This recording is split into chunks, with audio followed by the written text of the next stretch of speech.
In part 1 of this introductory course to the Legend of Zelda franchise, we talked about the legacy and longevity of this amazing series of games. Why it's endured, what it historically did well, along with some personal memories. In part 2, we dive into the common elements of every game here and try to gauge their value within the franchise as a whole. Which aspects of The Legend of Zelda are load-bearing requirements, and which are the color and flavor that makes this series unique. We start the exploration with a discussion on whether or not Link truly matters in the grand scheme of The Legend of Zelda.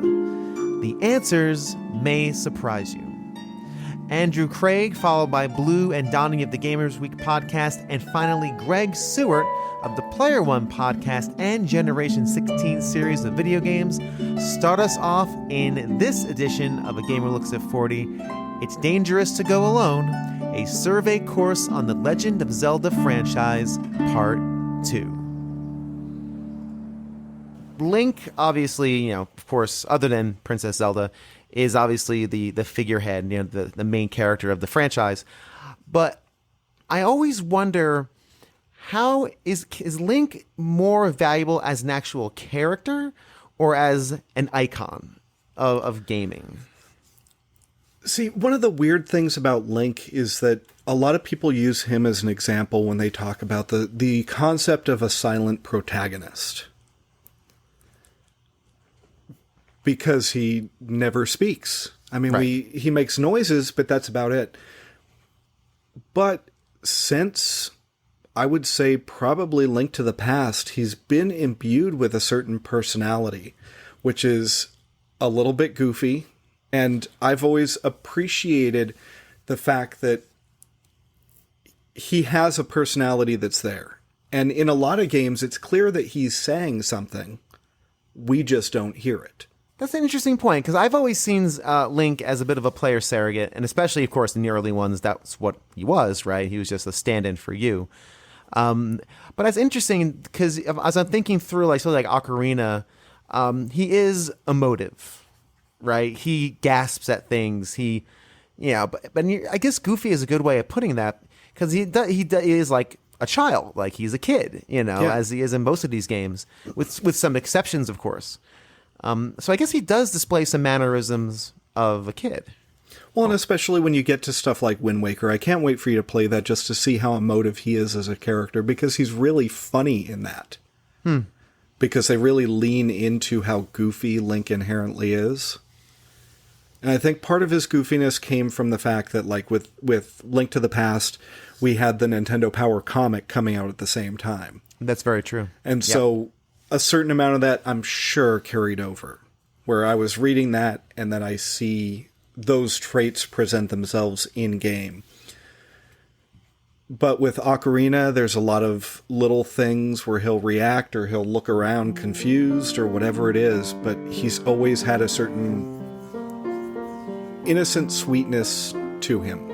That makes a lot of sense. Absolutely. Yeah, and especially given, like I said, the later entries where the developers really could imbue that character with some actual character traits. I think that makes a lot of sense.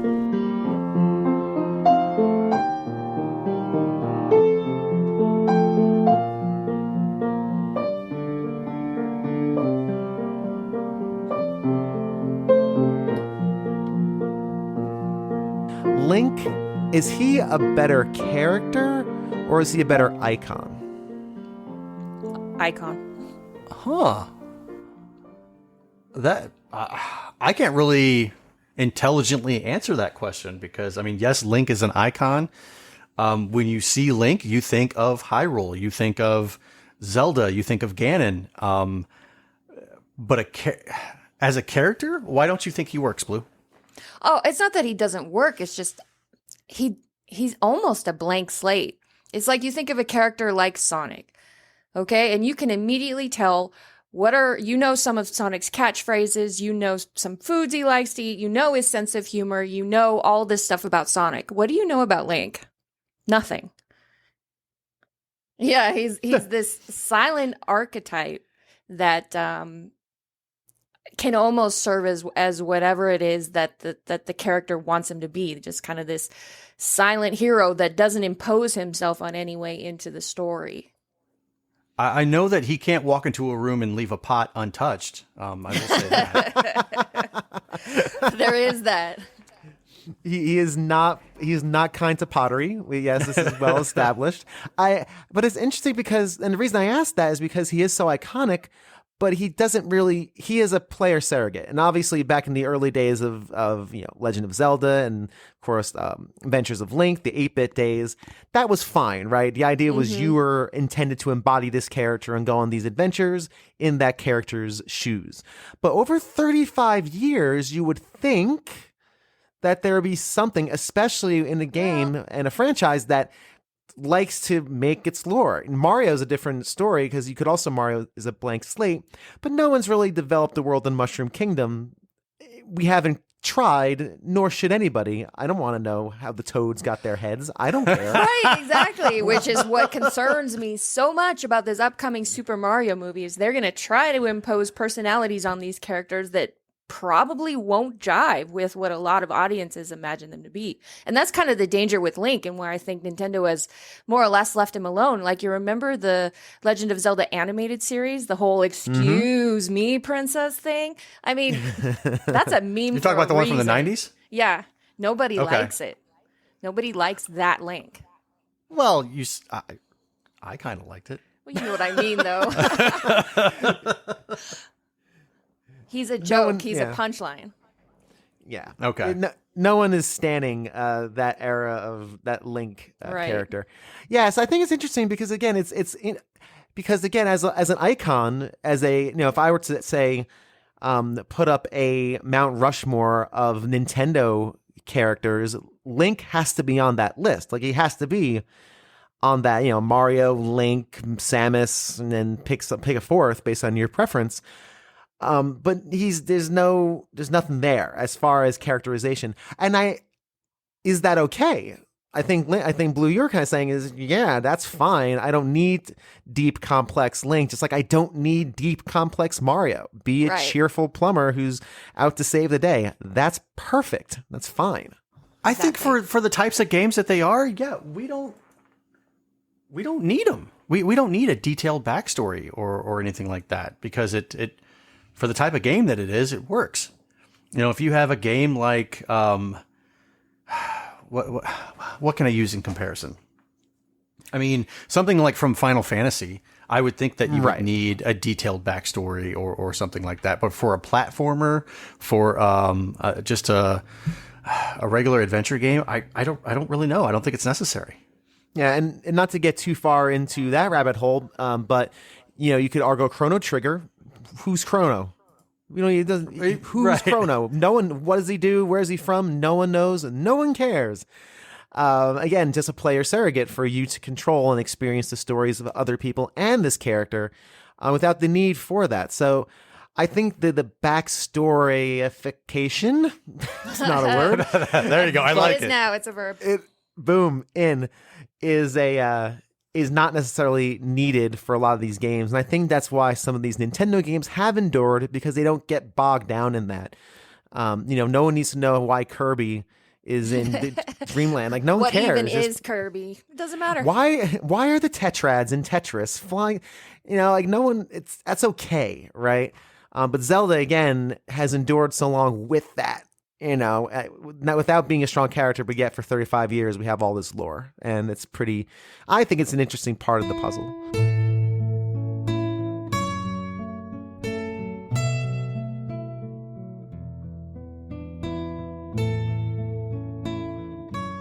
And that kind of takes me to another question I had in mind was, how important is Link?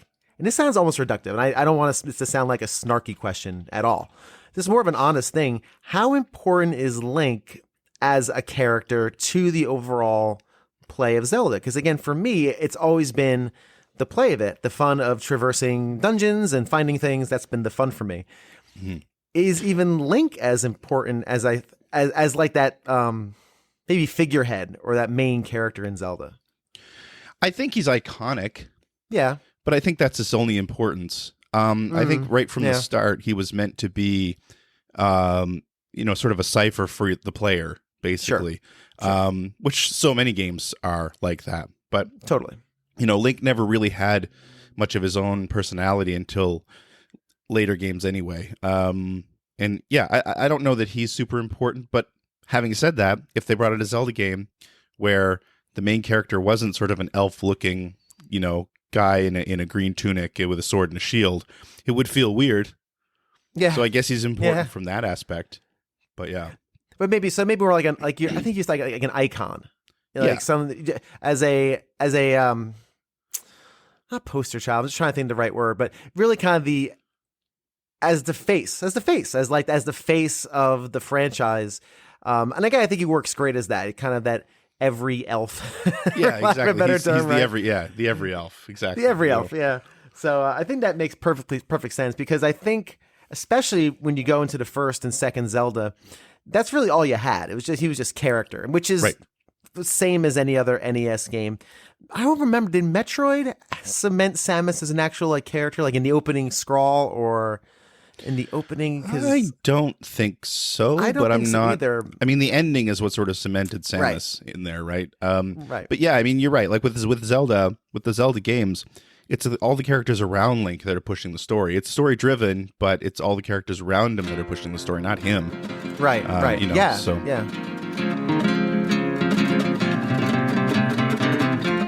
Interesting question, huh? I mean, seriously, when you first look at that, you have to think immediately, well, yeah, of course Link matters to The Legend of Zelda. You can't have those games without Link. It just doesn't work. It doesn't make sense. But when you think it through, maybe it's not as important as you initially thought.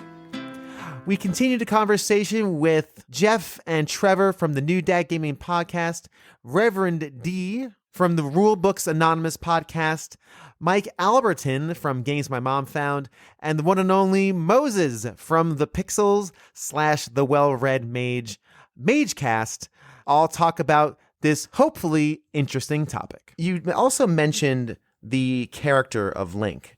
And that is something I want to get into a little bit, because the very basic way of asking the question is, does Link matter as a character in this game? Does he matter? Because he does not go on my Mount Rushmore, just so you know.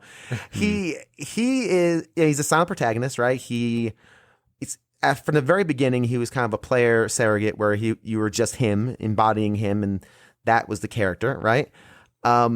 Or is there something about Link that makes him truly vital to the series? Or is it just the adventure itself, and it could be a rotating cast of characters, as long as the core mechanics are in place?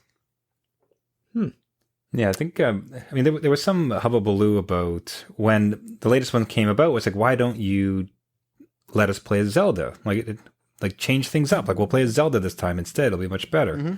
And you would kind of push back on that and saying, like, at very least, like, you could have maybe a gender option for Link, because as you said, it really doesn't matter whether because Link is just you. Like, that's you, the character, or you, the player, are Link, and it's super interesting to allow the story. Like, it restricts Zelda in its great way around it. It's going to be a particular type of story, and a lot of it's going to have to happen around you because you're the silent player avatar protagonist that's going to be grinding through. I think at very least, like, he always shows, like, Ocarina of Time, when it started and he's crying, and then the little sprite finds him. The little sprite's kind of egging him on, trying to, like, get him to start having some courage. Like, some of the reactions, he does seem to emote some degree of courage and self-sacrifice, and even in Breath and Wild 2, where you see he's, that he builds that camaraderie with folks with very few words. So I don't think his actions are entirely meaningless or without merit necessarily, sure. But I think he's a very useful conduit for the player himself. I do think perhaps one of the changes could be change his color, change his gender, like let people have some better control of inserting themselves into that character, but otherwise keep them silent, keep them as the player themselves. All I picture is like a character creator now, and just people making wacky Oh boy. Oh boy. links going through. I think you'd have to restrict it. Like you can't have like Saints Row style nonsense where it's like glittering dinosaur man type of thing. But Like Shrek going through. oh jeez. But boy. I'm kind of with Trevor a little bit there. I don't think Link matters, so to speak. Like, just bringing up Breath of the Wild. Like, Zelda was doing all the work for like 100 years while Link was just napping in a bathtub full of whatever regenerative liquid, right? Like, he was just chilling out. He gets up. He's like, "What'd I miss?" Right? Like, all of a sudden, half the world's destroyed. So I don't like as a character, he kind of comes in or swoops in almost after the fact to a lot of the stories. So I think I would welcome a Zelda game or some other game that kind of takes a different perspective. You wouldn't have to change the mechanics too much. I kind of relate it to like Mario and Luigi, right? Luigi has his Haunted Mansion games, which are fantastic on their own, or Yoshi's Island, right? You're playing Yoshi. I think they could do that stuff with this world. It would just have to be done right? And if it was Miyamoto at the helm, I'm sure he could make it work. But I think you could swap out Link with pretty much not anybody, but what made sense, and maybe even have Link in the story somewhere, right? Where you're helping him or viewing him at a different angle or something. Yeah. Well, let me push back a bit on that because I do think so. Genshin Impact, or I don't know if I'm saying that correctly.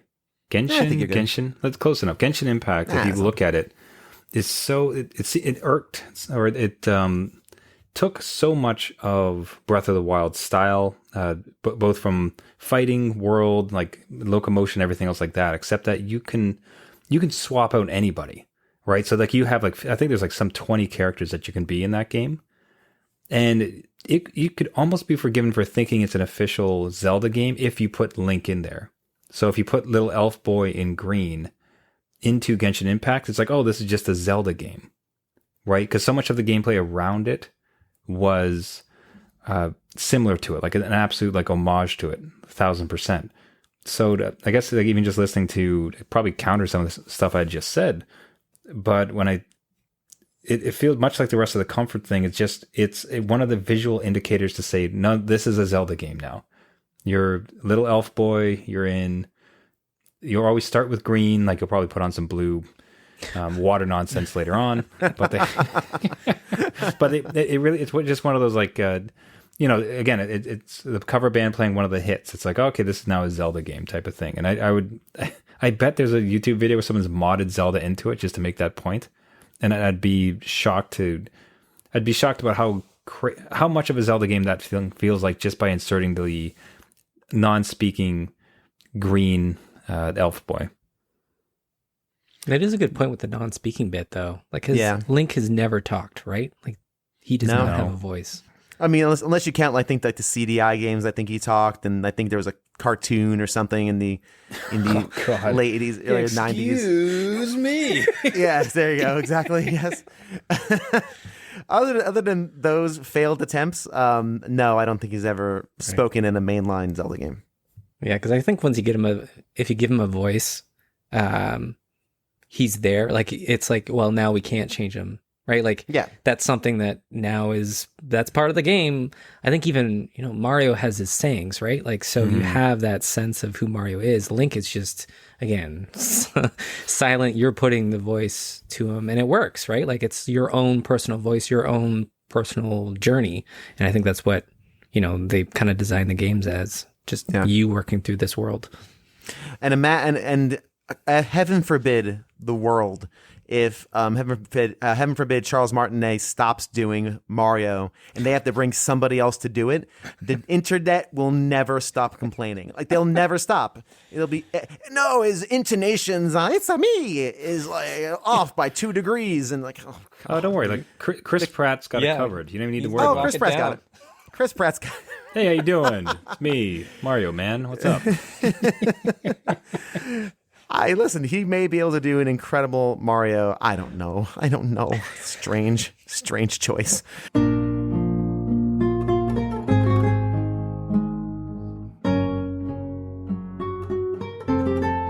honestly, you could probably have just a placeholder because, like you said, they haven't fleshed him out enough.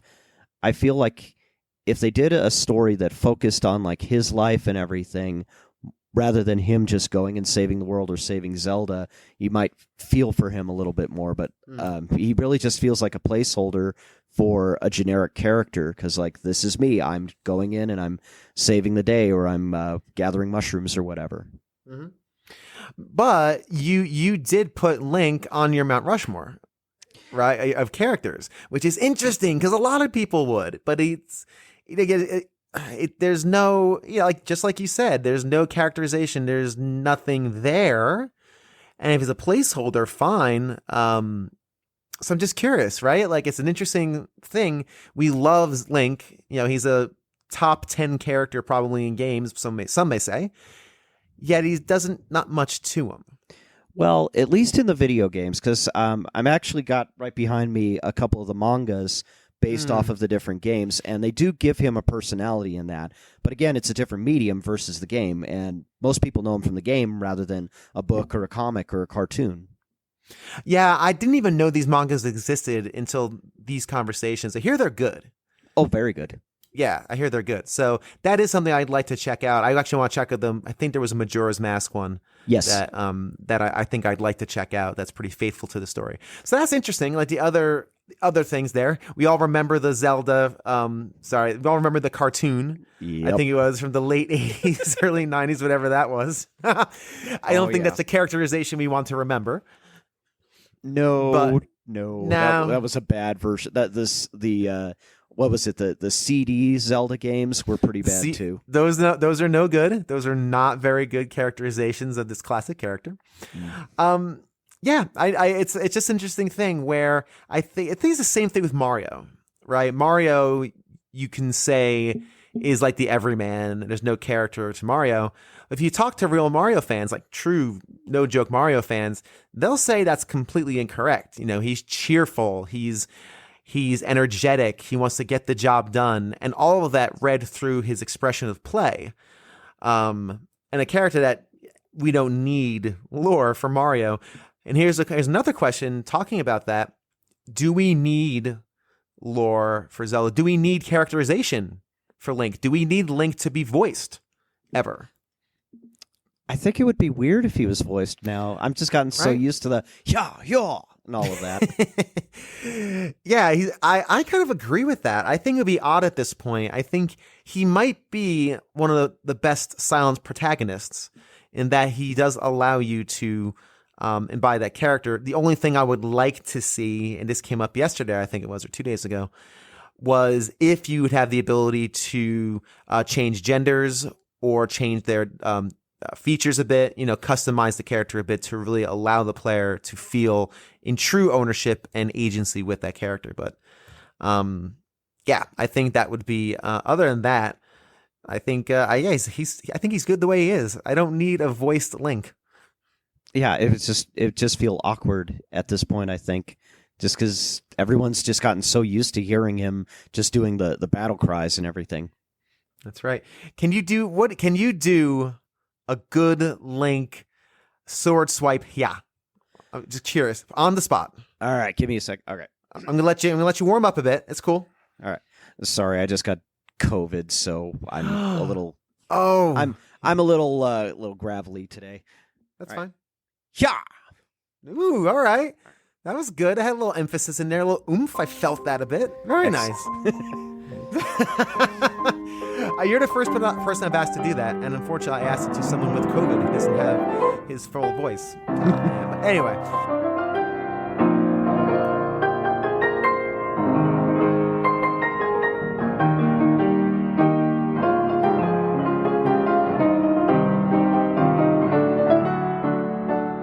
I think you need Link. One, because he's just like Mario. I mean, neither one has a whole... Mario has no personality, I feel, other than the voice of Charles Martinet. But for Link, it's just having that character. I mean, even though, because the idea that it's never the same Link in almost any of the games, it's always just somebody named Link. It's that idea of folklore, and Greek legend, where you have these same characters I mean, it doesn't make sense. You know, we have different tales, but just the idea that we get attracted to certain characters, like Hercules. I mean, how many alterations have we had of Hercules? But you always got to have Hercules. I mean, yes, you could have anyone named that's strong and has those powers, but it's something about just that name. Part of it's just a recognizing. Like Link, there isn't much to Link. Link is the avatar of the person that's playing the game because like he doesn't even talk in most games. But just the idea of having a named character that you recognize and having a character that then the person can embody in a sense, and the person can be like, oh, that's Link, that's, and something to recognize as they go from game to game, I think helps.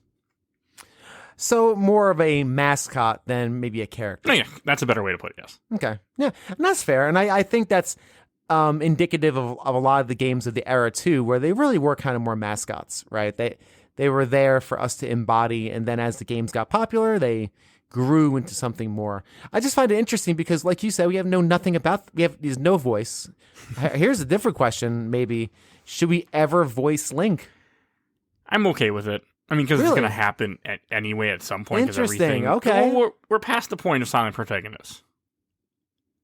For games, for the most part. I mean, yes, sure, they still do it, but you can give Link some, just don't give him a lot of voice work. Yeah, and I think that's an interesting point. Eventually we will. Maybe it's not Chris Pratt, but who knows? Maybe not. I don't know. As long as it's not, excuse me, princess, I'm all good. Nobody needs that again anymore.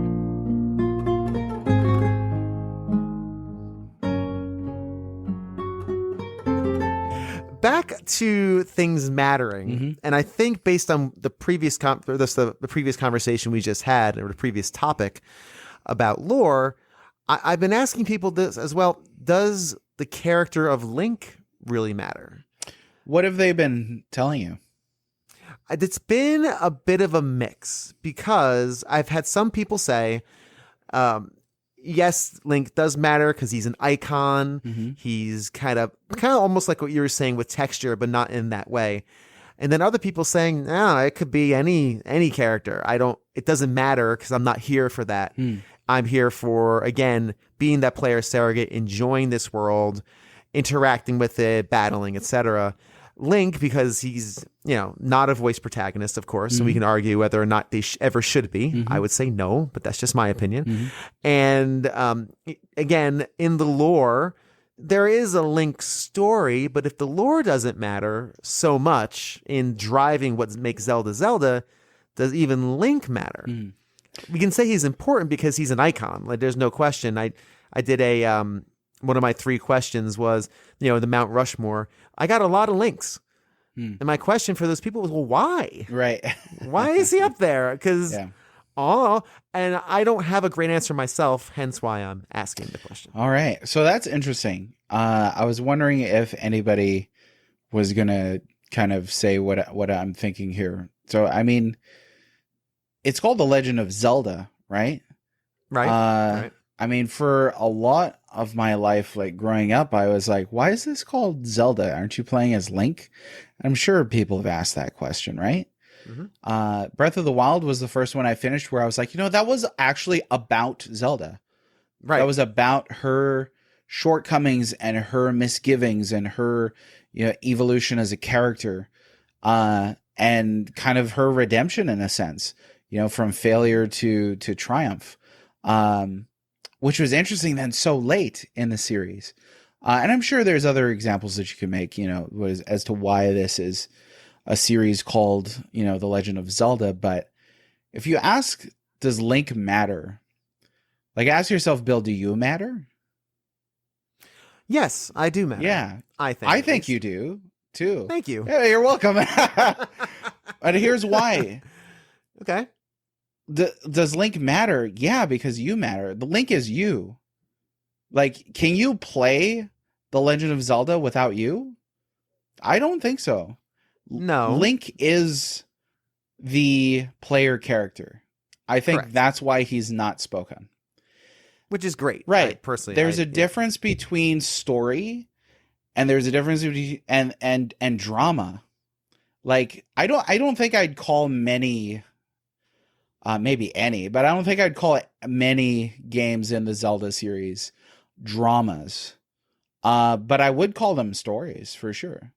I mean, like we were saying earlier with Mario, you know, that like, it's so simple. There's people who will say there's no story in Mario. There is a story in Mario. It's just a very simple archetypal story. There is a story in Zelda, but you happen to be the one driving that forward as the player character, as Link, as this avatar for you. That's the reason why he doesn't speak. So I think, like, to ask the question, does Link matter? I don't think you can have Zelda without a Link. I don't think that it matters that Link, you know, has these elfin qualities. I don't think that it matters so much that he wears green. I think that's texture. But I think that you cannot have The Legend of Zelda without you, and that is without Link. And I think you could argue that for most games, considering you are the one who is embarking upon the adventure. And again, I think Link is a perfectly fine, again, player. Let's say surrogate. I think that's the right word. But well, let me perfectly fine for that. Yeah, go ahead. Let me draw that out a bit more, because you're right. Okay, and then I think that there's a further clarification that has to be made. So, like, Link as a non-spoken, again, player avatar type thing. Compare that, say, to Final Fantasy IV, where Cecil is a character in himself. I'm not Cecil. I get to control Cecil throughout his journey. I get to see his character redemption, but I don't get to say what I think he should say. I don't get to make up his mind for him about a variety of things. And there's games that'll, you know, kind of try to mask that with dialogue choices. And that's why it's a little transparent when you're given 4 choices and the outcome's the same. Right. You're like, you weren't really giving me any choice at all. So there is a difference, Bill. With Final Fantasy IV, I'm not Cecil. With Zelda, I am Link. And I think that speaks to the importance of Link for the kind of story that Zelda is versus the kind of drama that Final Fantasy IV is, if that makes sense as a clarification. That makes a lot of sense. Okay. That makes a lot of sense. And I will kind of go a little further with that with, let me try to think this through before I say it. I'll go a little further through it is maybe then the core of the answer is at a base level of being a player surrogate, being the avatar through which the player has agency over the world that they're in, then yes, Link matters, but maybe that next level of mattering really depends on how much you care about the lore. Yeah, no, right? I think that's that accurate. might be where we kind of land on that, because you have a very good point. Yes, I matter. Damn it. I am not an insignificant piece of dust on an insignificant piece of dust. Glad you said that. But yes, but no, that's that's an interesting point. I mean, as far as with the lore, like, so we could take that question further, right? Like, does Link matter for the lore? And I think it does. You know, why does this personification get reincarnated so frequently? It's because he represents one of the pieces of the Triforce. You know, you've got the wisdom, the power, and the courage, right? He's the courage. And if you take away the courage from wisdom and power, you get tyranny or a fascism or something. I don't know what you get. You get something bad. Okay, you get a really smart person who does absolutely nothing. Right. And if you take away wisdom from power and courage, that's also equally bad. You take away, you know, courage and wisdom without power, and you have just futility. So he's a necessary part of this equation that Zelda kind of represents too. So I do think he matters to the lore. I think he definitely matters structurally to what these games are as well. We talked a lot about play and if Link contributes to that play, or if it really matters because of the play, here in this first section of the episode. But what about the things we actually play with? The actual weapons and items in our hand? I took a little bit of time with some of my guests to talk about their favorite items and weapons in this title and in this series, and not only what they like about them. Of course, you know, there's different things we all like, but how they fit into the story itself and fit into the game, and at the end of the day are vital for the gameplay to really sing like it does. Starting us off is Games with Coffee, followed by Blue and Donnie from Gamers Wiki Podcast. Reverend D rejoins us, as well as Andrew Craig. Let's take a listen. Throwing my nerd hat in here, and I don't know if anyone's going to get this reference, but I like swords.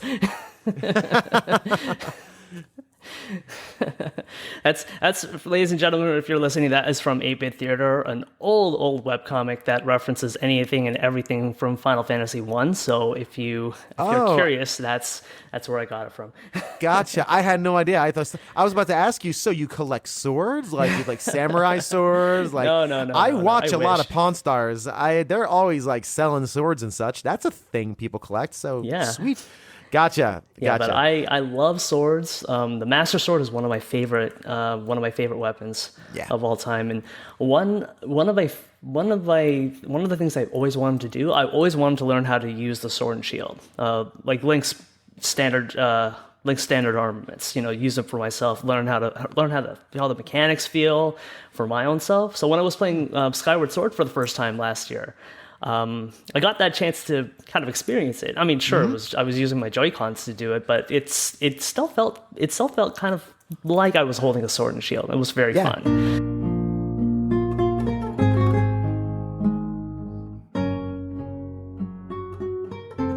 One thing it does do well, and I'll kind of lead into this, is how it handles its weapons and handles the item pickups. Because usually every item has more than one use. It's a multitasker as opposed to a unitasker. Okay. And I've always really appreciated how a hook shot, for example, can stun an enemy and it can get you over a crevice or a chasm. The candle can light up a room, and it can also burn down bushes, and it can defeat some small enemies. Like all that stuff, I've always felt it does very well. What would you say your favorite weapon or pickup in the, other than the Master Sword, of course, which is just great. What would you say your favorite pickup in Zelda games is or should be? Kind of like the item that when you walk into a Zelda game, you really hope they have it. And if they do, you're like, oh, thank God I have X. One of the things that comes to my mind initially is the boomerang. Yeah. But also bombs. Bombs, I think, are essential. They get you where you need to be. They open up new areas. If it doesn't have a bomb, I think I'm going to be disappointed. Yeah. What do you say, Blue? Bomb was the first thing that came to mind, though I pulled up a list and I was trying to get a full list, and I'm sure there's things that I can't think of. All prepared. Look at this. I know, but yeah, I think probably just the fact that the bomb is the first thing that came to my mind goes to show how ubiquitous it was and what an impact it made on the gameplay. Yeah, I'm a big hookshot fan. I love the hookshot so much. It's always, in my opinion, one of the most fun things you can do in a Zelda game.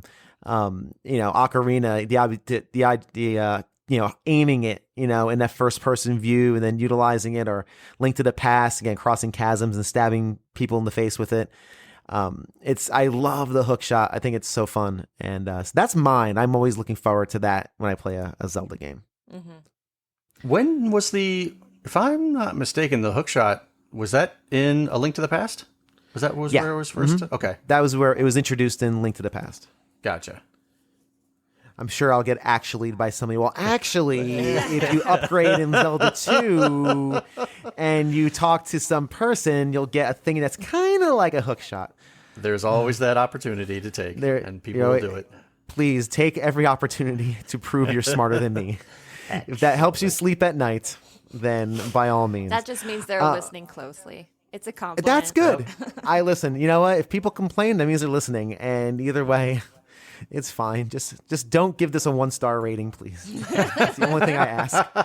If you have nothing nice to say, don't see anything at all. Just don't listen again.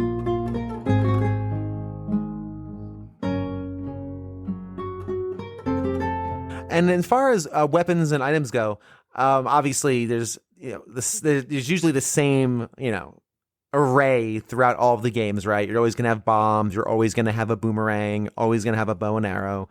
Of the weapons and items you receive over the years in Legend of Zelda games, which one do you think is just your favorite? Which one do you always look forward to getting whenever you turn on a Zelda game?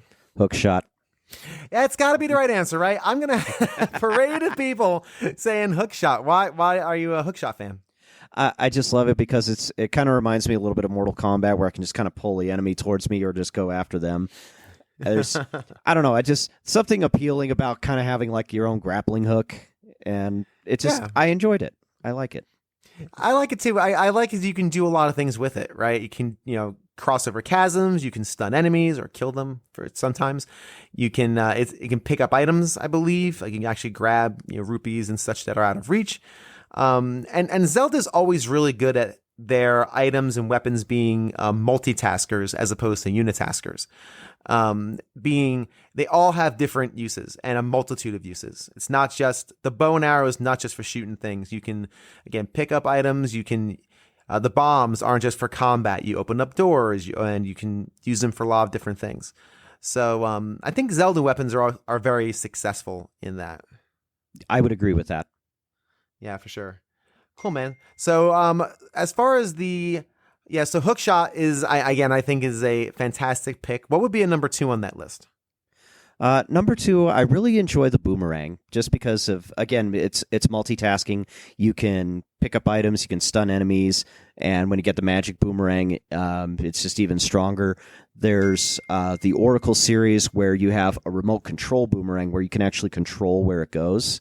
And I mean, that's pretty spiffy too. So I really like the boomerang too.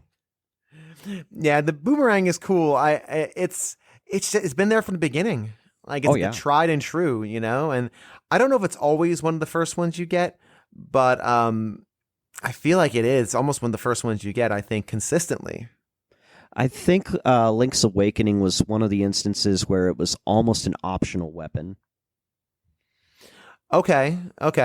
I believe that was through the trading sequence that you had. That's right. Yes, you don't have to get a boomerang. You're right. That's right. You can the whole trading thing. Yes, that's right. Mm-hmm. Cool. We're going to talk a bit about Link's Awakening because, again, I do love that game for sure. Oh, it's so good. Yeah, I mean it's really incredible.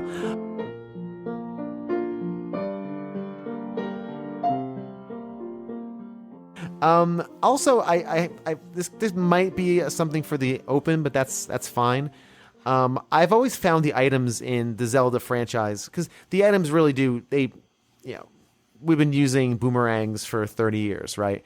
Yeah. So I think you can slot this in anywhere, but of the weapons and items that you pick up throughout the way, I always love the fact that Zelda items, for the most part, are multitaskers as opposed to the unitaskers.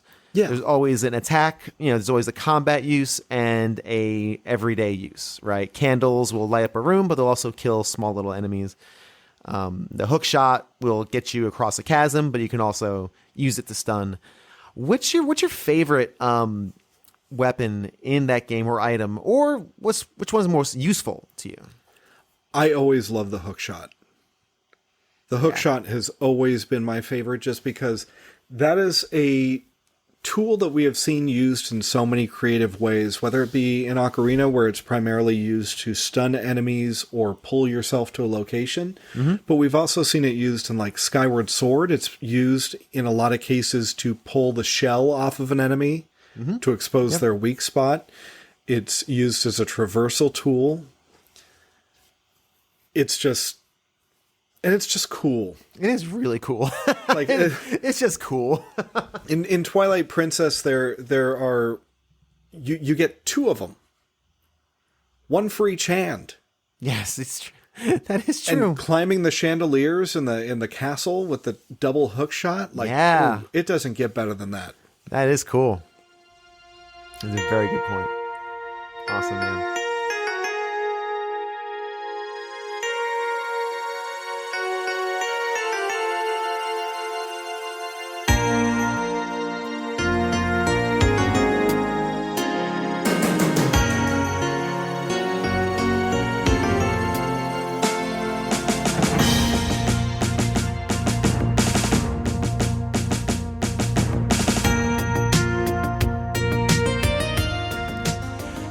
When you woke up this morning, I bet you didn't think you would be listening to Zelda synthwave music, but here we are. this is what you get in the second episode of this Zelda series. You're welcome, or I'm sorry. I don't know which way you're gonna fall on that, but I unapologetically kinda love this. I don't know why. My ears are weird. But you know who I also unapologetically love? My patrons. Of course I do. It is that time of the show where I say thank you to the fine people who support this show on Patreon. That include Pete Harney, Ryan Payne of the Gamers Week podcast, Dan from Retro Logic, Seth Sturgill from the All End podcast, Michael, aka BT Gobbles, Tim Knowles from The Elitist, and Julian from Nerds Without Pants. If you want to join these folks, please sign up at patreon.com/agamerlooksat40. 2 thin bucks gets you early episodes and other fun things when those fun things arrive. And now that we've talked about the character of Link and some of the items and the fun things we play with in game, let's talk about story. Let's talk about the lore of The Legend of Zelda. And much like the character of Link, people were divided on one very simple question. Let's start off with Blue and Donnie from Gamers Week, followed by Jeff and Trevor from New Dad Gaming, then Andrew, Craig, and then Seth Sturgill will finish out this section as we talk about the lore of The Legend of Zelda. I'm going to try not to present this as like a hot takey question. Does the lore of Zelda matter? No. That was quick. A flat denial, a no from Blue. What do you think, Donnie? I think every good story matters, but whether or not that lore, I mean, because when you think about it, the lore is always, it's made up, right? It's something that somebody creatively, they brought into this world and they said, okay, I think this is going to work. This is the story that I want to tell. And once you do that, once an IP becomes very popular and well loved, people will own that like a child. And think of how Misery played out when what's her name didn't like how that story went, and she ended up, chopping off the dude's leg because it's something that she loved, and she was so what's the word I'm looking for? Possessive. So we'll use that one. She was so possessive of the particular story and the world around it that she just went crazy, and some people would do that. So if how you personally feel about the storyline and the lore, if something new gets introduced that you don't think fits, I mean, you're going to have a bad day with it. Yeah. It's going to displease a lot of fans. For sure. And I think lore sometimes becomes the ownership of the fans almost sometimes, right? Because those are people who are going to get invested in those stories. I'm very much so with Blue. I've never cared about Zelda lore. I'm there for the exploration and smacking things with my sword and figuring out puzzles. Like, that's kind of always been my focus. Mm-hmm. And the lore and the stories always seem very straightforward and standard, with some exceptions, Link's Awakening being the big one for me. But even Breath of the Wild is a similar kind of thing. Ganon takes over, rescue the princess, that whole thing. So yeah, and I think that's the biggest thing that shows that the lore really doesn't matter. What matters more is recreating this same scenario over and over, where we have to save Hyrule from the bad guy and help Zelda. And the fact that the Zelda timeline is a complete mess that Nintendo has never even attempted to unify into some sort of canon just goes to show that the lore is way down on the priority list from the scenario. That's a really good point. I think I slide over on Blue's side of the fence on that one for sure. But like anything else, if you dig the lore of Zelda, then please don't let Cranky Bill here ruin your joy. don't let me ruin your day, because listen, in the end, my opinion matters just as much as anybody else's.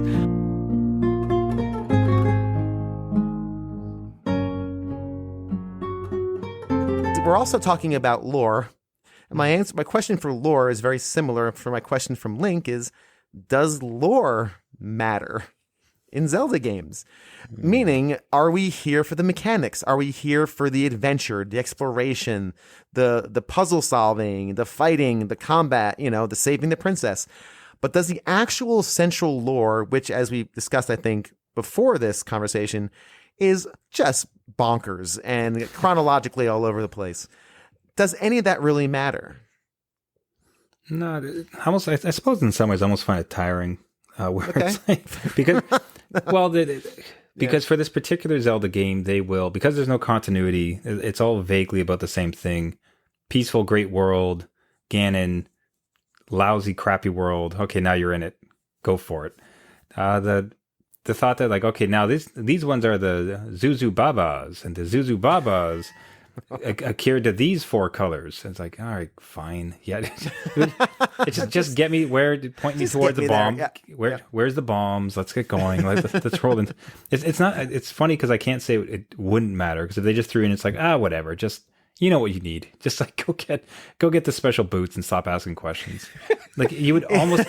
I suppose they could either weave it into it so that it really becomes a part of, like, one of the more interesting ones, I suppose, is one that I never played, so I can't speak to it specifically. But the one, I think it was for Wii, when he was in the clouds. Skyward Sword, I think. Right? So that one kind of makes, at least like it has a very strong impact on the story, where it's like, okay, this is all a cloud-based world. There's a lot of flying. It's bird people. Like, yeah. So it kind of informs it. I think as long as it doesn't get too into itself, where here's this token-esque book that you have to read before you can get into any of the gameplay, or here's like this 2-hour cinematic to explain the deep cut world building of what came before. You know, it's a nice place setting, as long as it's not a 2-hour pre-show type of thing. Yeah. Yeah, I would say, just with our previous conversation of, they're kind of handcuffed to a certain formula. If you put a narrative in there and made that another restraint on how to connect like all these games together, it would just it's already wild. So I don't know what magic you'd have to do, right? Like, I think we're kind of done with the Link memory wipe. You could literally just have a screen save the next day. Like, people would be like, I got it, right? Like, let's do it all again. The only game that I briefly played, so I can't quite remember, it's such a long time ago, was the Link Between Worlds, where it was like a successor to A Link to the Past. So that was a cool connection, where they kind of took that narrative, and it was like, oh, what happened to these characters a little ways down the way, right? And they introduced like a new, like, there was, I think it was High Rule and Low Rule, which it really was. Oh my gosh, it really was. Boy. Yeah, I mean, the naming there, wow. But like, it made sense. Like, it was kind of this cool add-on, maybe the DLC before DLC, to put it into kind of crude terms. But where it kind of links like that, pun, where it kind of goes along with those certain timelines, and they can kind of piece out little snippets, I think makes sense. But oh my god, I have looked up timelines and chronological orders to all these games, and it's just like, people are just like throwing paint at walls, like, yeah, this game goes here, and this time jump happens, and this guy came. So it's bananas. Yeah, I think an intense lore would just get in the way of what I'm there for. Yeah, it would just get in the way, and I think the Zelda games, you have to have something, right? You have to have some sort of story to move you along. But I really don't think, and I've had people I've interviewed who've said the opposite, and they said, no, it's really important. Where it would get in the way, but I'm glad there's something there to move me along, right? Because it can't just be go to dungeon 1, then dungeon 2, then dungeon 3 with zero context whatsoever. It's like you need some sort of base motivation. And Trevor, you said it really well. It's almost like that Shakespearean hero story that is that driving force. So I think they have to have some sort of drive to a destination. So, but it's kind of like Metroid. Like Metroid, listen, friends, friends and listeners. No one should care about the Chozo. Nobody should care about no, they're fine. Just leave them be. It doesn't matter. No one should care about the proud lineage of the Native American-esque Chozo. It's not. No one cares. No one should. That I'll die on. People can care about Zelda lore. Nobody. Sorry. There's better things to care about.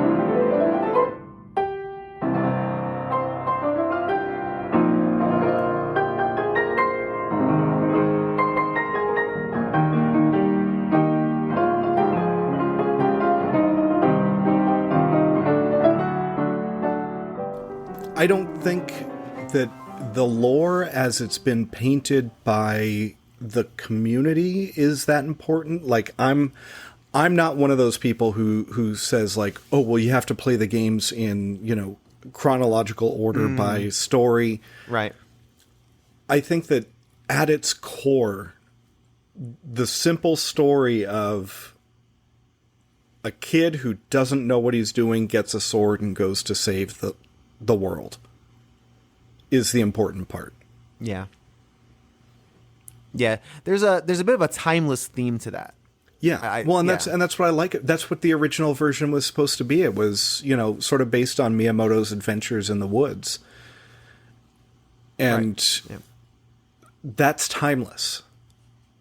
And one of the real beauties of it is, as long as Zelda has existed, the character of Zelda has been a strong female character. That is a very good point. I'm trying to think of the Zeldas along the way. Zelda 2, she was, essentially a princess to be saved, but I think she was asleep. Well, she was asleep, right? She had, from no fault of her own. I guess Link to the Past, there's what I like about Link to the Past, and I've had this conversation with others, is in that opening hour, which I think is one of the best opening hours. Yeah, especially the rain, the sound, pacing, directionality. Beautiful. It's gorgeous. What's really cool about that is even though you do save Zelda from the jail, you and her leave together. So, which I think lends a really cool moment of kind of in this together. You're not leading her by the hand through these perils. You're kind of going together, and I think that's a pretty neat way of approaching it. Well, once you're out of the castle and into the sanctuary, her attitude is very much, you have a part to play here, so go play your part. This is what I need you to do to make everything happen. It feels, I was always struck with the idea that she is very much in charge. She knows how this is going to play out.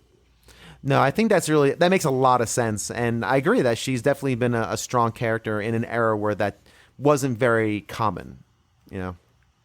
For sure. Well, and the next game was Ocarina of Time, where she, again, seems to have unusual insight into everything that's going to happen and understands the part that you as Link need to play in that. Yeah, that's a very good point. Yeah, that's exactly right. Yeah, and it's been a while since I've played those games, but you make a very good point there for sure. And then you go from Ocarina to Wind Waker, where she's a pirate princess, then to Twilight Princess, where she's literally holding the fort in the Twilight Realm. Right. Then to Skyward Sword, where she's on an adventure to awaken the world, and then we end up with Breath of the Wild, where literally she has spent lifetimes holding Ganon back. She has always been a very strong character.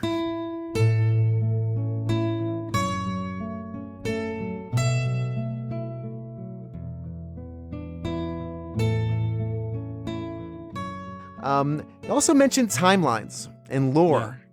This is simple, and this sounds reductive, and I don't mean it to be, but I don't have a better way of saying it. Do they really matter? Or, better put it differently, are we here for the lore, or are we here for the mechanics of the game?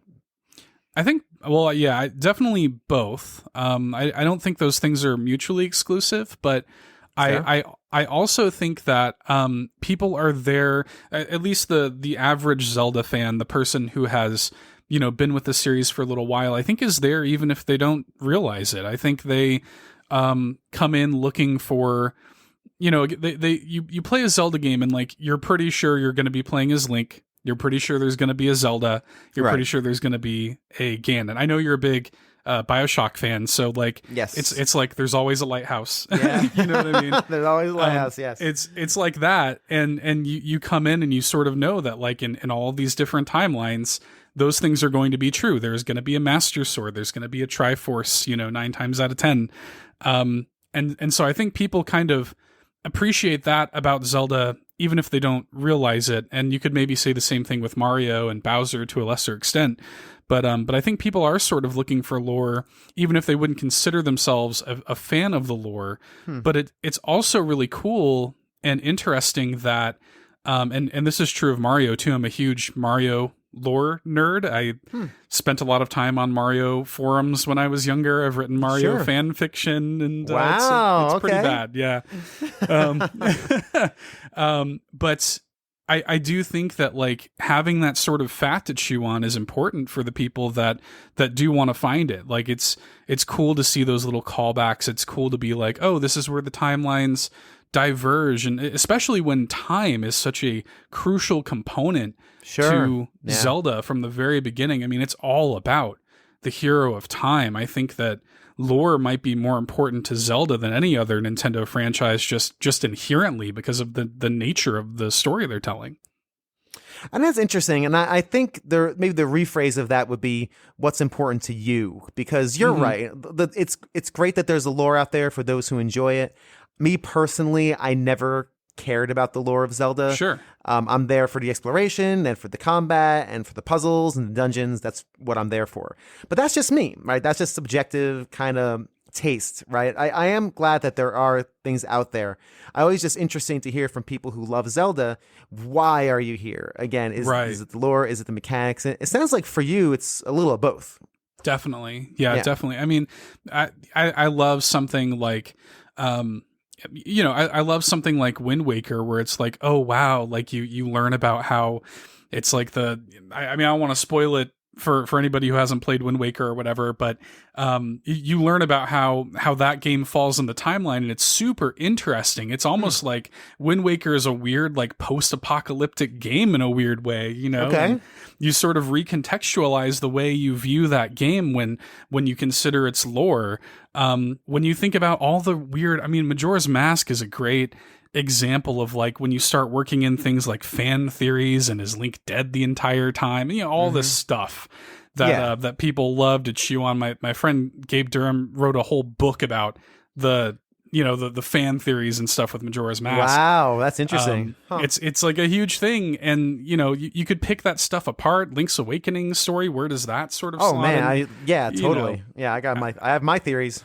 Oh, definitely. So I think that's fun for people. I think the people who like that stuff, the people who are sort of like looking for that, can find it in Zelda in a way that they can't find it in other games. And it's cool that it is more front facing in Zelda than other Nintendo games. Kirby's a great example of a series that has had this dark underbelly and this like really dark, like eldritch lore going on under the surface. Right. But they, up until now, really, they've never been front facing about it. It's always just been subtext, and Zelda's like, no, this is text, which I really appreciate, to the point of like, Nintendo's released Hyrule Historia, like this whole book about Zelda's lore and the way this is all placed. Like, it's nice to see Nintendo actually caring about that. Sure. So yeah, I come to it for sort of both. I do. I come to it looking for gameplay stuff. I love the dungeons. I love the music. I love the exploration. But I love that I also have a little bit of lore fat to chew on. I really like that. No, that's cool. That's interesting. And again, as I like to say on other shows, when I get negative and cranky, and especially when talking about BioShock Infinite, we get very negative, very cranky. I always like to say, don't let me steal your joy. Sure, right? If I say, I'm just here for the mechanics, please don't let that. Because people can, right? People hear stuff on a podcast or a show or online, and it sometimes digs into them a bit. I love the lore of Zelda. I was talking about this just today. You cannot say anything negative about a game without just being like, I am completely lambasting it and I hate it, and like I can critique something and still like it or still be happy that you like it. It's actually there's a little bit more nuance. Yes, there's lots of things I really like, but have serious problems. I'm looking at, not serious problems maybe, but Metroid Prime, I'm looking at you. But so anyway, different topic for maybe a different series on Metroid next year maybe.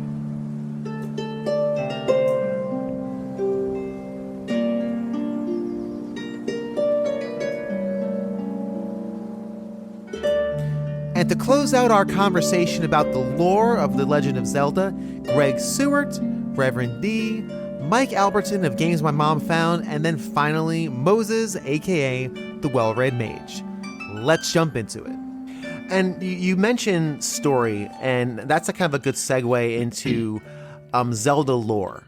To be perfectly honest, does Zelda lore really matter? Are we here for that, or are we here for the play?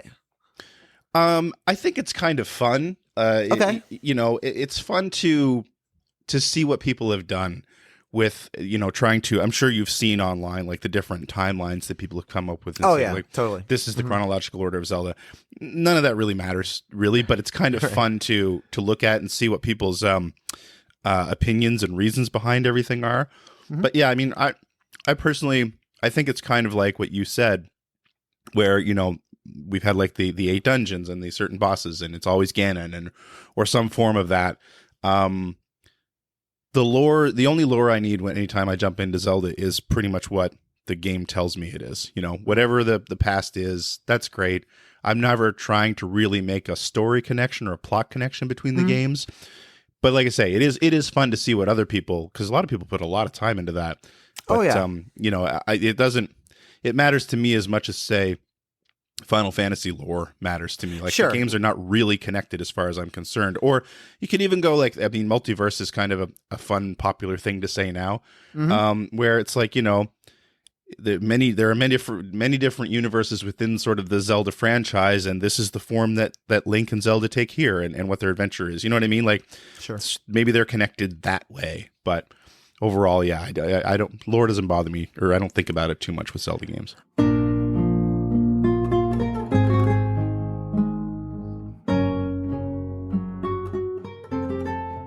In later iterations, I would say yes. In the Okay. early iterations, not so much. Okay.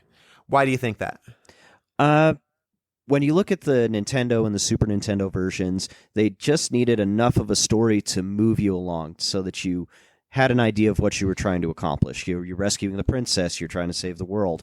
As we progressed through the different systems and everything, they got a little more complex with that, where they're building up that, hey, Link is reincarnated, or he's been asleep for 1,000 years, or he's been isekai'd into Hyrule or something. So I think that as you've moved through the different stories, through the different games, the story becomes more necessary in order to move the game along. But in the earlier versions, it's just, okay, point A to point B, then you're good to go. And do you think that's because the formula of Zelda needed it, or was it just that's the way games were going and are going to that more story-based experience? I think that's how they're going now. Just but at the time, it was just simple to design a game and not really put much of a story in it. Right. I mean, you'd get the story in the instruction booklet, and that was what moved you along, rather than having that in the game itself. Right. And see, because I think when it comes to the lore of Zelda, it's incomprehensible. Yes. Right. I think every Zelda fan will all agree, yeah, I can't make heads or tails of it. And that's fine, which tells me it may not be as important for the series as a whole. Me personally, I play a Zelda game for the exploration and the combat and the puzzles.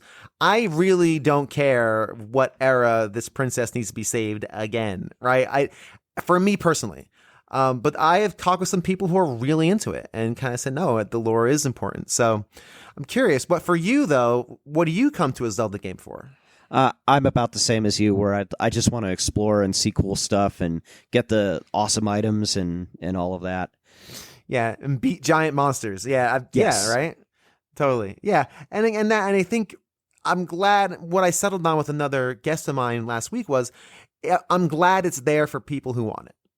Truly, and I'm glad if you dig that, then sweet. I'm glad it's there, but I don't know if it's fully important.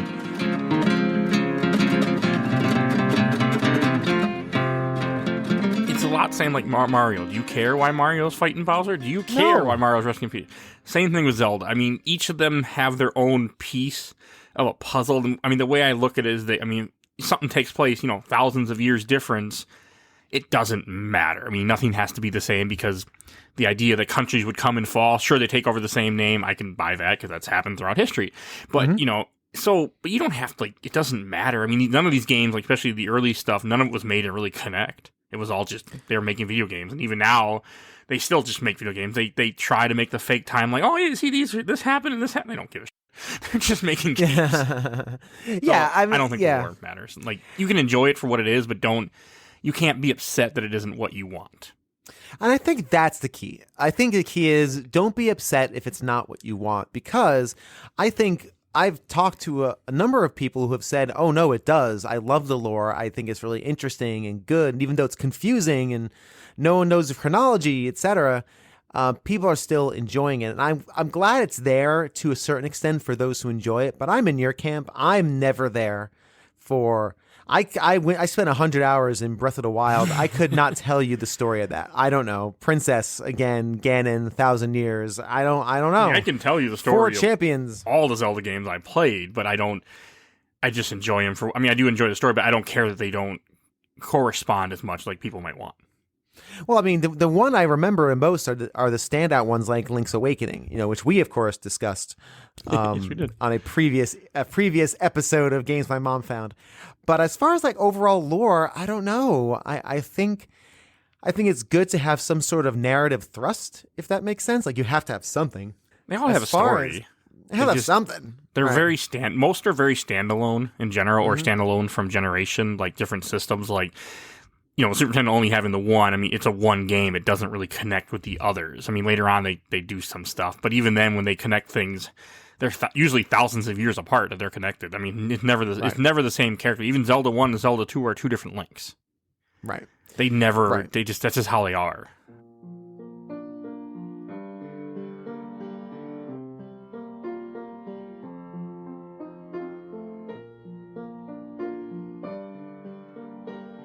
I am now going to ask a question that may sound, I don't know, dismissive, perhaps. But let's just go for it because I've asked it before. Does the lore in Zelda really matter? Oh, nothing really matters. Well, I mean, listen, existentially, we're all doomed and decaying. I understand that. But cosmologically, philosophically, theologically, very few things. You saw those pictures from that space telescope. Right, we are specks inside of specks. But does Zelda lore really matter? Meaning, should we? It's there, and it's great that it's there. But for you, does it really matter, or are you there for other reasons? So I think, okay. Oh man, I want to get real with you right here. Go for it. Okay. I do think it doesn't really matter. But the thing is, with something that matters, it matters to the person to whom it matters. Like if it matters for somebody, that's cool. If it matters less to somebody else, that's also cool. It's personal stuff. But, so I've been reading this really excellent series of essays by C.S. Lewis called On Stories. And the first essay in this book on stories and other essays on literature, he discusses what's really kind of setting and kind of like the texture of a world, but just tries to illustrate these differences between stories that have texture and stories that don't, and differences between kinds of stories. So he brings up this movie, I've never seen it, King Solomon's Mines, like from the 50s or something. And in the book, I guess at the end, the heroes are starving to death and they're trapped in a tomb surrounded by the corpses of kings. And in the movie, they replaced that with an earthquake and a volcano. Now, both, he says, are dangerous.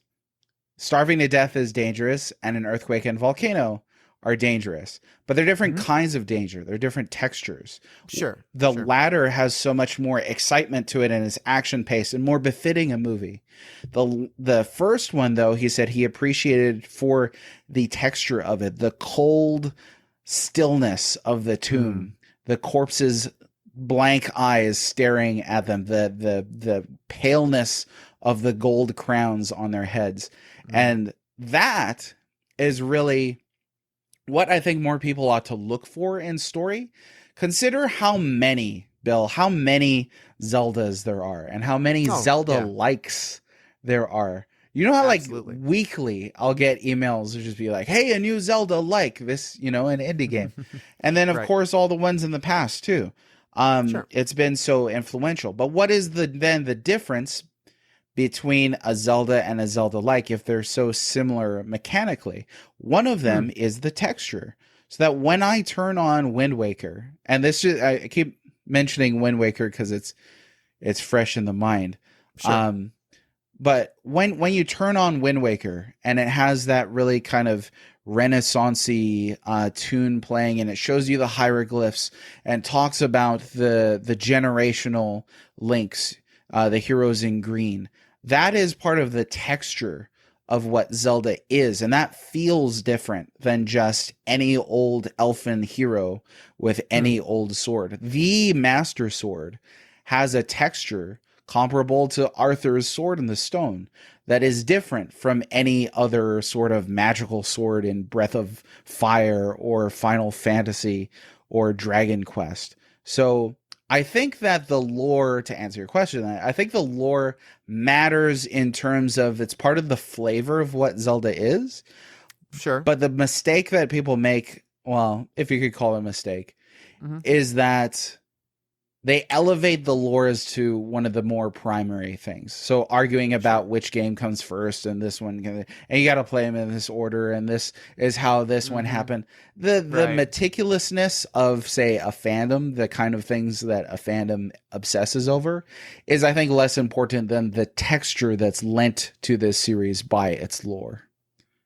And you also mentioned a lot of the iconography as well, Yeah. as like your Master Sword Yes. and even the green tunic and all these different things that kind of have permeated and been a part of the Zelda franchise, again, for 30 years.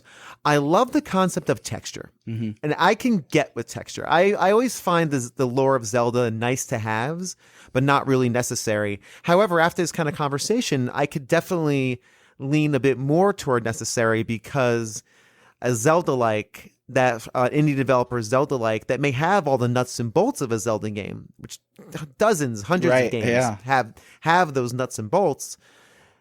They don't quite have the flavor. Yeah. You know what I mean? It's like drinking regular Diet Coke and store brand. Yeah. Because they're both Coca-Colas, right? But something not quite about it. And that texture is also the branding too of your actual brand and then the knockoff brand.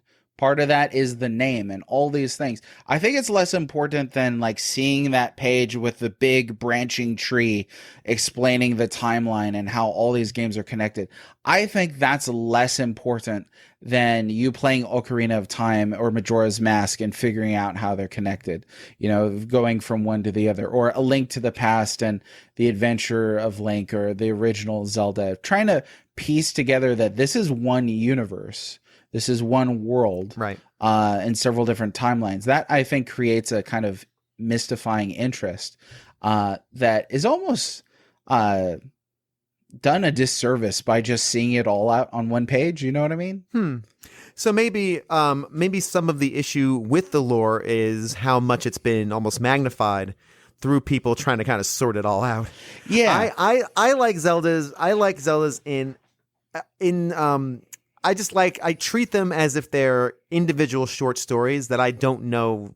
It doesn't matter to me if they connect or not. If this is the 5th incarnation of Link because after this game something happened and his eyeballs are this color, I don't know. And I'm personally not there for that. And I don't want to dismiss others who do enjoy kind of mining for that information. But for me, it's interesting because I do like that concept once again of texture. It's the flavor on the cake. It's not the entire cake, or it's the frosting on the cake, not the entire cake. That's it. And very interesting. And man, that's C.S. Lewis. He knew a thing or two about a thing or two. Yeah, and you know what? I mean, video games are so often compared to cinema. Sometimes maybe unfairly, or sometimes well, we're just going to have to leave it as unfairly. But in terms of comparison to literature, because I don't want to inflame your comments. In terms of comparisons to literature, I think there are a lot of really good comparisons that people could begin to start drawing that haven't really been drawn yet. Because aside from the MCU, I mean, I can't think of any major kind of film franchises span this massive length of time that are really comparable to something like Zelda. But yeah, I think that there's more to be said on that. It's just something that folk are going to have to discuss and study on and research. Yeah, I think parallels to literature, it's an interesting concept. I mean, if you go early into the world of games, probably not so much. There's no story behind Pac-Man. Mm-hmm. I mean, you might be able to argue it, right? But I think we can all sensibly say there's no story in Pac-Man. Even the original Mario, but you could say in Mario, there's the most basic theme, right? It's a hero off to save the day, save the princess, and defeat an adversary. Yeah, it's very simple. That's the story. I mean, but said it's there. It's like fairy tales, right? You get a premise of hero rescues princess from, X, whatever that X is, and that's essentially what Super Mario is. I mean, it's a fairy tale. It's funny you mentioned Pac-Man. Wasn't that the first game that had that invented cutscenes or something? It did have a little cutscene, right? Or it's not much there, but No. But even in terms of you've still got a protagonist, you've still got villains. It's just not kind of exposited or expounded upon, whatever that is. Yeah, but yeah, I get fleshed out. We're fleshed out because antagonist versus protagonist against antagonist. That's the heart of, I don't know, most fiction. Yeah, definitely. You have to have a pro, and there's action in between. Yeah, and we'll say there's a goal. We'll say Pac-Man doesn't have motivation. But how much amateurish fiction have you read or watched where characters have no motivation? Oh, totally. Yeah, absolutely. A ton of them. And you could say he's hungry. Yeah, that's it. That's very primal motivation right there. Yeah, primal motivation. Yeah. He's hungry. Those ghosts are in the way, and the ghosts wanted to defend their dots. Their cherries. Defend their cherries to death.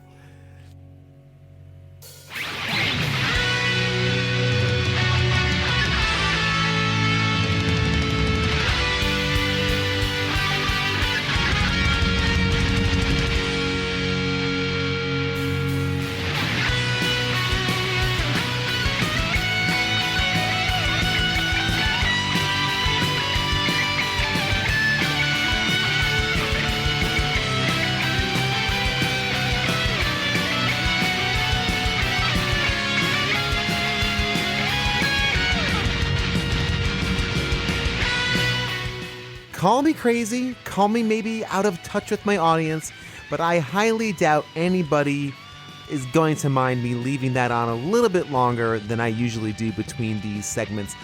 Man, awesome. All the artists you've heard during both of these episodes, all their information are in the show notes. Check them out, support them. They're all fantastic and really worth your time checking out.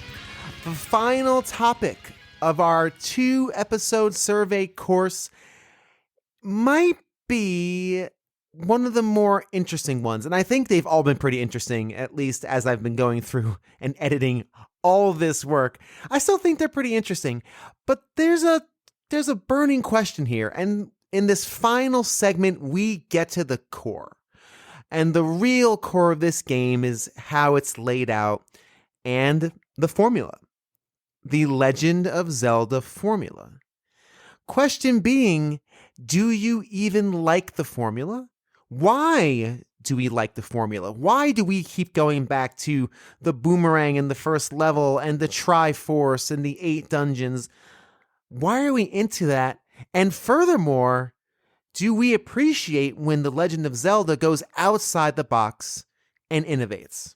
Starting us off is Dan from Retro Logic, followed by Ryan, also known as Games with Coffee, and then Blue and Donnie from the Gamers Week podcast finish out the first half of this interesting and honestly unexpected topic. And it's interesting you mentioning how it's very innovative, yet it's still pretty formulaic, right? Most Zelda games are 8 dungeons with the boss at the end. You get an item, use the item to hit the thing in the eye 3 times, right? And I think not like from a micro perspective, it's certainly not innovative. It does follow a formula, but if you look at this series as a whole, like macro, what has the series done for the gaming industry overall?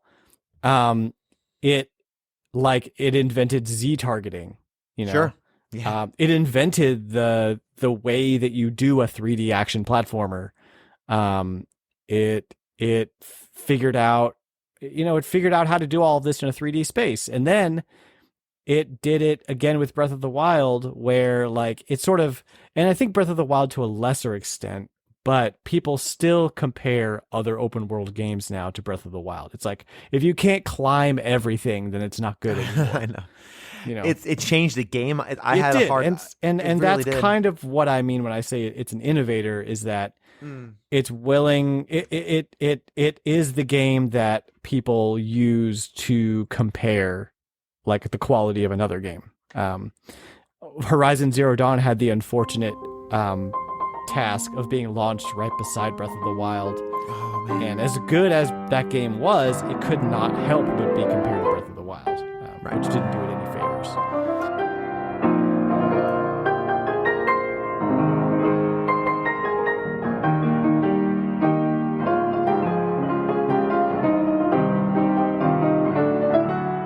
Do you like the formulaic elements of it?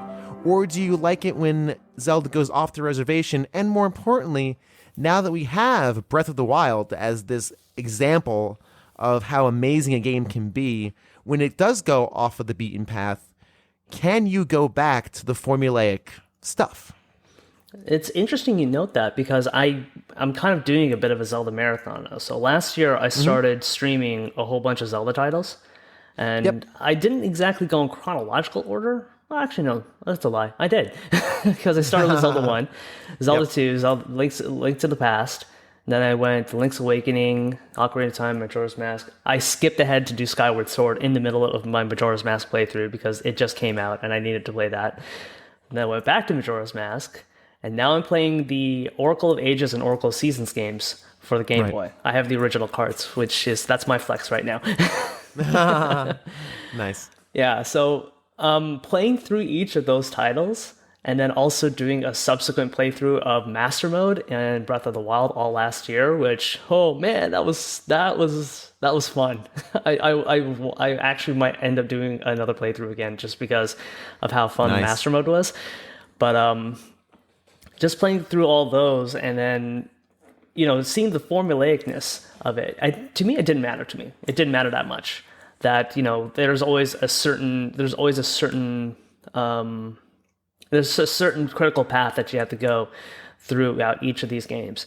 But what's interesting to me is that in most of the Zelda games, not every item acts the same as the last time. There's always little tricks, or like little hidden intricacies to each item that I found. Some of the stuff, some of the items like the hook shot, that's pretty standard. Yeah. But one of the things I love about the Zelda series and its formula in nature is that it encourages players to kind of go about the beaten path and see what they can do to break it. And I go back again to my favorite example, Breath of the Wild, where you can totally break that game into pieces just by the simple mechanics within the games, or just by using simple items. But in terms of the formula, it's just, for me, it's almost like comfort food. Yeah, it's like that's basically that's how I would describe it. It's comfort food to me. You go in, you beat your 8 bosses, you get your story items, and then you go beat Ganon or the other sort of evil force in the world, and all is fair in the world. And it's like that nice cozy feeling. It's like this blanket I'm kind of wearing right now. I have a Sonic blanket right now that I'm using to just keep warm downstairs in my basement. Gotcha. And it's so cozy, And that's kind of what it feels like to me. It's like comfort food. And a lot of people have had the same sentiment about the formulaic nature of Zelda, where it just feels good. It just feels right. It's cozy. It's comfortable.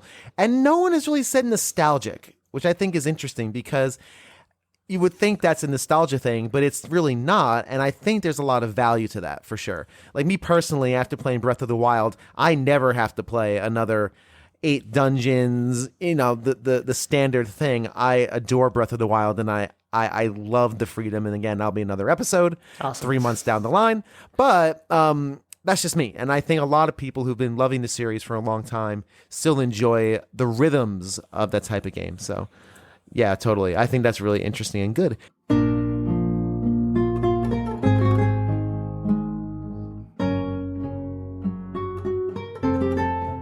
I like it when it stretches beyond the formula, simply because, I like coziness, don't get me wrong. Who doesn't? But it's kind of like when a band keeps putting out the same stuff over and over and over again. They have the same sound, and you're like, okay, if I've heard it once, I've heard it before. So why am I going to buy something new if it's just the same old stuff? And then all of a sudden, this band puts out something that changes up their sound drastically because they want to experiment. They want to see if they can draw new fans in. And wow, it works. And you're like, oh, okay, well, let's go with this, because obviously people like this, and it's not the same old stuff. So I like it whenever they do change things up periodically, but then of course it's no big deal to go back to the tried and true of what everybody loves. Yeah, I would agree. I think you need a balance of the two, because what will naturally happen when you start experimenting is that you're going to fail sometimes. You're going to try some stuff that doesn't work, some stuff that doesn't resonate with people. And so for the continued success of your franchise, you really need to be careful how you balance those elements between fan favorite aspects of your series and doing new things that can kind of revolutionize and keep it fresh. Yeah, fans can be fickle. Fans can be fans. I guess that's the best way I can possibly say that, right? Because we have the things that we love about the franchise, but like you said, Donnie, I don't want the Smashing Pumpkins to play, Bullet with Butterfly Wings forever, right? I want to see what new stuff is out there, even if it may not fall in line with my, personal nostalgia for it.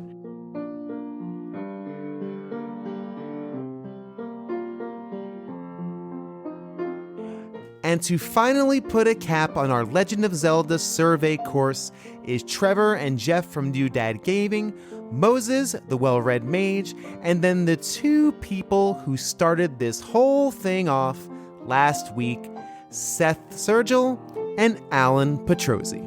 You mentioned how Zelda can be a little formulaic, is kind of what you're saying. There are regular beats and rhythms of every Zelda game, right? How come I have to get this slingshot every single time? Would you classify that as formulaic or cozy? Yeah, that's the better word, because even as Jeff was laying on his points, that was kind of my thought of it. Because he mentioned how he could, at the snap of a finger, call up any of those particular songs. And it's kind of beautiful handcuffs for them, in a sense, where they have to hit those beats every single time, because when a fan of the Zelda series goes back into it, they're going to be looking for it, and they want that. It's like, all right, let's go get that part of the Triforce. Let's get the gauntlets. Let's get the slingshot again, or whatever else it would be. Like it's playing the hits. It's like going to a cover band and they don't. Go to an Oasis cover band and they don't do Wonderwall. It's ridiculous. Right. Like it's right. This is. So it's the reason you're getting back in the world is like, because I want a Zelda experience. So like, give it to me, and how are you going to spin it this way? So saying, as you said, is perfect. Like it's comfort, it's cozy, and it's excellent. Yeah, and that's a very good way of kind of encapsulating that, right? Because now the question would be, just to continue that further, do you like the coziness? Or do you prefer when Zelda kind of goes outside that box? Because occasionally it does. Obviously, most recently with Breath of the Wild, they throw most of that away. There's no Triforce. There's 4 dungeons. There's a lot of that stuff is really kind of thrown to the side. And most people liked it. But a lot of people have said to me through the course of these interviews, but I really would like them to get back to the cozy stuff. Like, that was a fun little side journey. That was great. Where do you guys fall on that? Do you prefer cozy and formulaic and nostalgic, or do you like when it goes outside the bounds, or both? Maybe it's both. Jeff?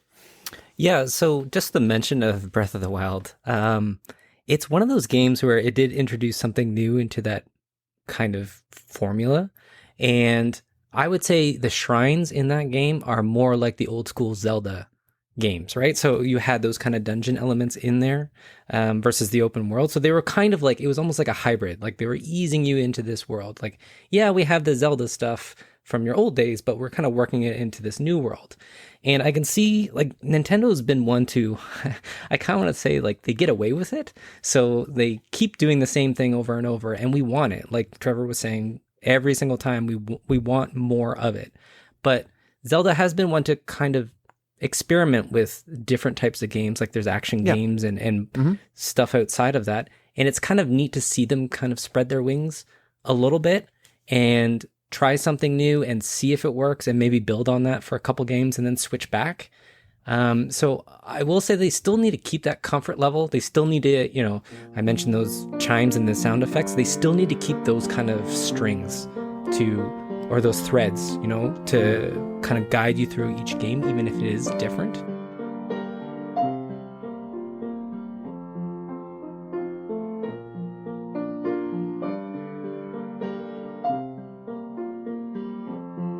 I think it doesn't matter whether I like it or not, really. That's I fair. mean, because you have to accept with the Nintendo IPs, the major ones, that they are going to be formulaic. That's part of the scale of them, really. I mean, when you consider Pokemon, you know, people will be like, why doesn't Pokemon do this? Or, you know, every time a new Pokemon game's announced, people are like, oh, the Pokemon game that we could have. And they share like a picture from like a screenshot of the background from like Horizon Zero Dawn or something like that. And it's like, why can't Pokemon look like this? It's like, because why would you change something that's making billions of dollars? Right.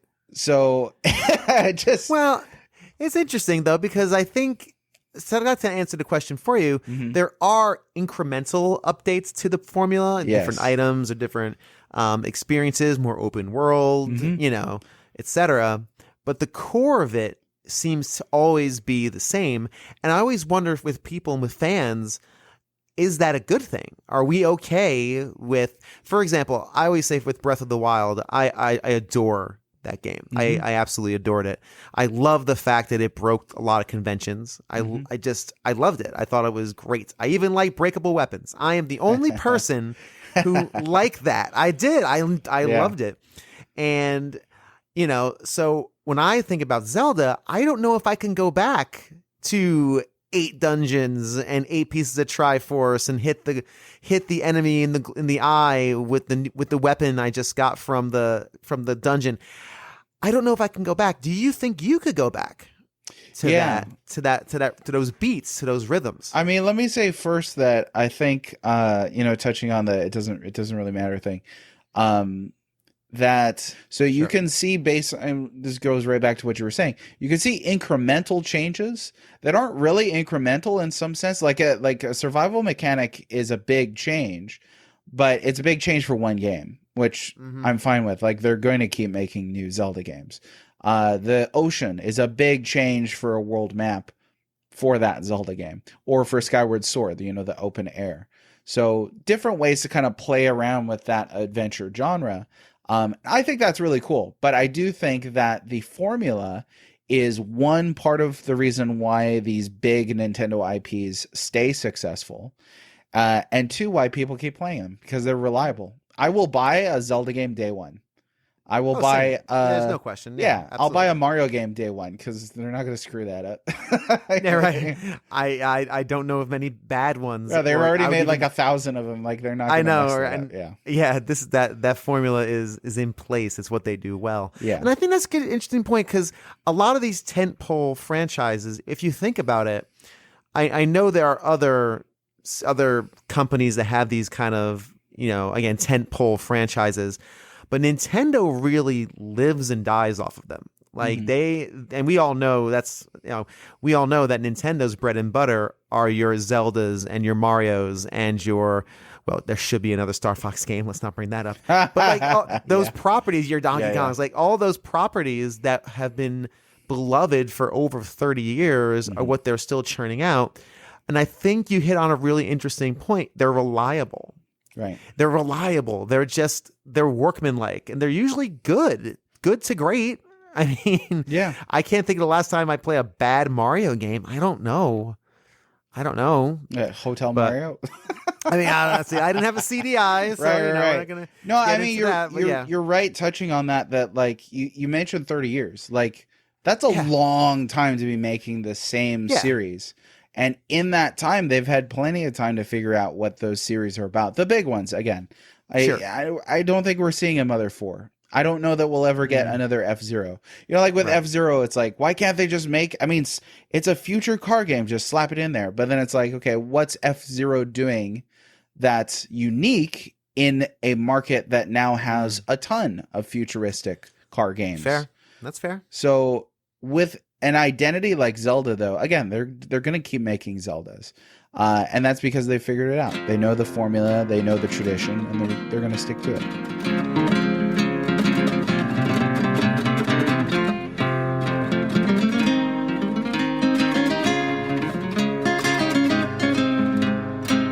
Yeah, I definitely, full disclosure, I make a show called Keep Nintendo Weird. I like it weird.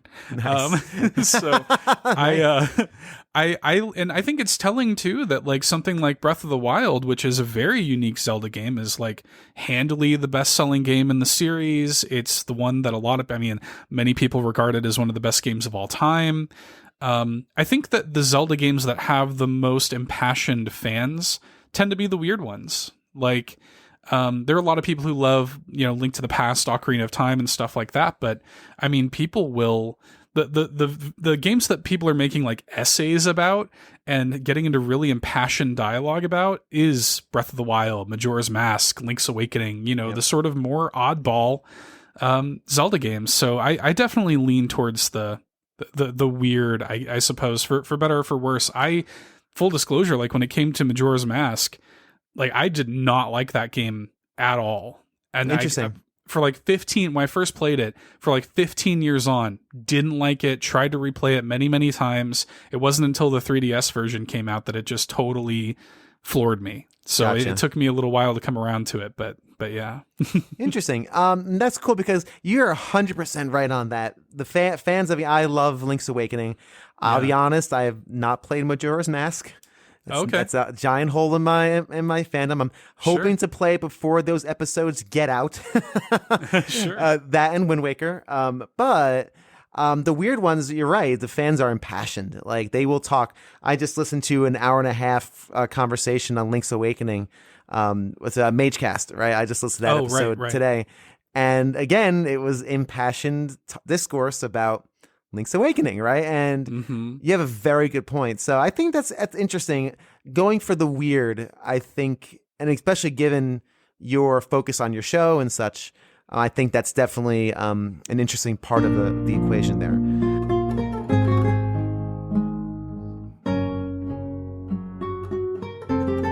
I just think that Zelda's formula, in most ways, is kind of a great starting point for it. Now, as for like which ones do I like more? I mean, I've recently replayed Ocarina of Time now that it's on the Switch through the online service, right? And I'm finally at the point where I have to be objective about it. I can't just keep the rose tinted glasses on anymore. Yeah, and I can't in good conscience have my 7-year-old niece start there and be like, oh, absolutely, this is what's going to get you hooked into it. It's not.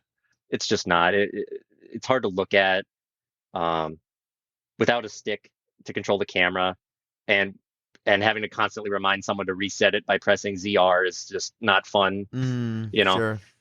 And without those 3DS remake like quality of life things to like the water temple, it's hitting the pause button to hit those boots are just not fun anymore. It can't be. So I will still keep it where it belongs in my heart, nice and warm and in its place, and where I will always put it at my top 10 list in my number 1 or 2. Sure. But wow. I have to admit, Breath of the Wild does it better when it comes to getting people started. It just is.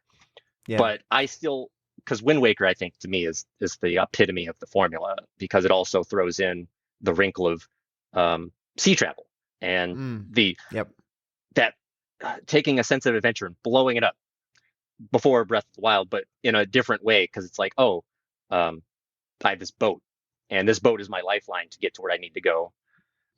Has its own set of like kind of like freedom to it, you know, in a way. Sure.